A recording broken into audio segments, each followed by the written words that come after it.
Good morning students. आज class का mood थोड़ा कंसेप्चुअल है, थोड़ा इंडस्ट्री ओरिएंटेड है और पूरा ग्लोबल पर्सपेक्टिव वाला लग रहा है। लगता है आप सोच रहे हो, सर मिल्क तो हम रोज़ पीते हैं, पर इसके पीछे इतनी बड़ी सप्लाई चेन कैसे काम करती है।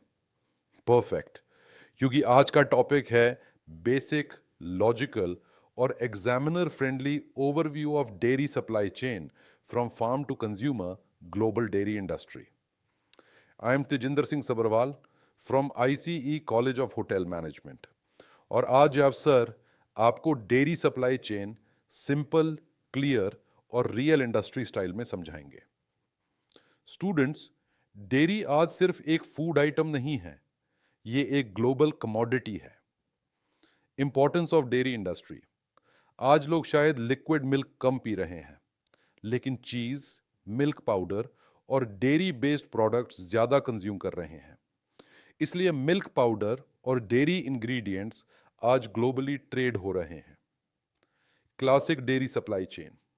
स्टूडेंट्स, अगर हम डेयरी सप्लाई चेन को सिंपल फ्लो में देखें, feed production, dairy animals, milk production, transportation, processing plant, packaging, distribution, retail outlets, consumers, transport and processing, milk को जनरली इंसुलेटेड टैंकर ट्रक्स में 200 माइल से कम डिस्टेंस तक ट्रांसपोर्ट किया जाता है। प्रोसेसिंग प्लांट्स मिल्क को डिफरेंट प्रोडक्ट्स में कन्वर्ट करते हैं। लिक्विड मिल्क, चीज, बटर, मिल्क पाउडर और speciality ingredients. Milk product pyramid. Students, milk को हम एक पिरामिड की तरह भी समझ सकते हैं।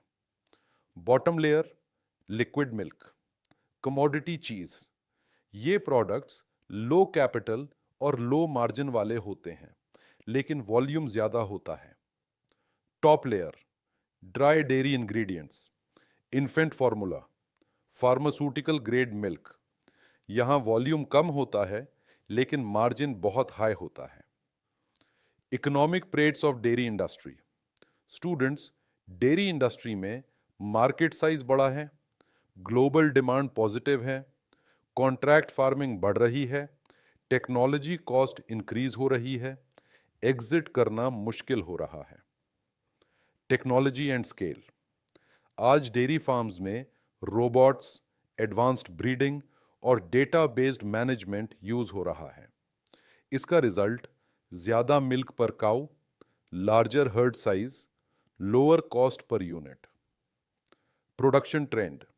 1954 में एक काउ सिर्फ 2 गैलन्स मिल्क देती थी। 2013 में लगभग 8 gallons milk per cow. Global dairy production areas. Major dairy regions: United States, New Zealand, Australia, Europe, Argentina, Chile और parts of Asia. Consumption pattern. Fluid milk consumption कम हो रहा है, लेकिन cheese, yoghurt, high protein dairy products ज्यादा हो रहे हैं। इसलिए overall dairy demand global level पर बढ़ती जा रही है। स्टूडेंट्स, जब आप डेयरी सप्लाई चेन को समझ लेते हो तो आप सिर्फ फूड स्टूडेंट नहीं, फूड इंडस्ट्री प्रोफेशनल बन जाते हो। Thank you students. This is Tejinder Singh Sabharwal from ICE college of hotel management.